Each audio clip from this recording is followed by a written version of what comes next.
Na questão 1, nos diz o seguinte: um pedreiro precisa assentar uma pedra de mármore de 4 metros na fachada de uma empresa conforme mostrado na figura a seguir, essa figura aqui. Ele pretende escorar essa pedra com 2 vigas de madeira, formando um ângulo de 30 graus entre elas.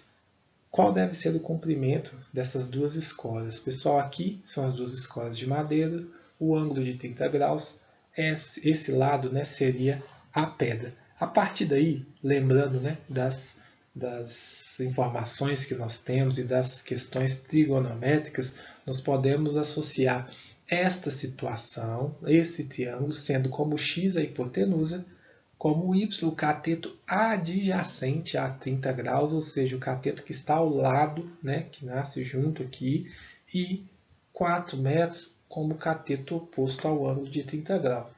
Em posse dessas informações, aí fica fácil a gente utilizar as relações trigonométricas para poder chegar a alguma conclusão. Eu lembro que o seno de 30 graus é igual ao cateto oposto sobre a hipotenusa. Eu tenho o valor do cateto oposto aqui, não tenho, pessoal? Então, eu posso afirmar que o seno de 30 graus é igual a 4 metros sobre x, que é o valor da hipotenusa. E aí também é preciso lembrar da tabela, né, dos ângulos notáveis e dos seus respectivos valores do seno, cosseno e tangente. Essa é a proposta da atividade, que você usufrua dessa tabela e desses ângulos, que mais para frente você vai acabar decorando mesmo. E lógico que é bom fazer sentido de o porquê de cada valor desse, mas a frequência na qual aparecem esses ângulos é tão grande que você vai acabar decorando.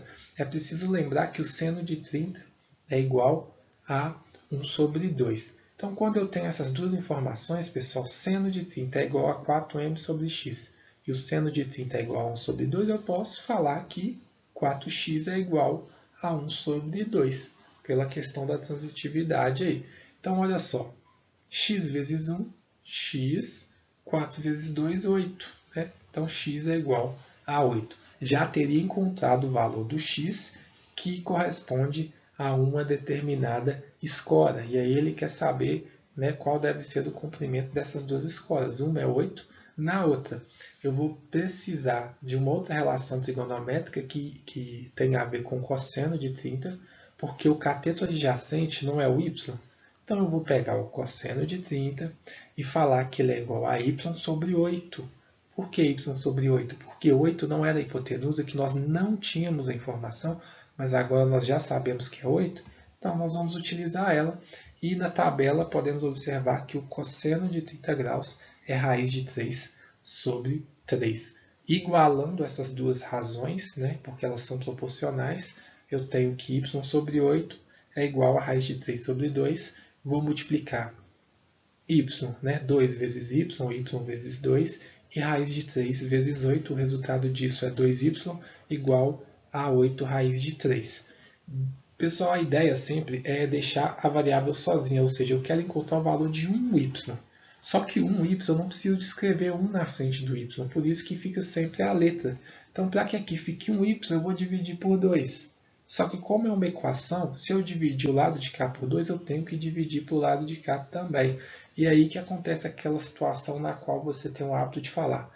2 está multiplicando, ele passa dividindo, exatamente por causa disso.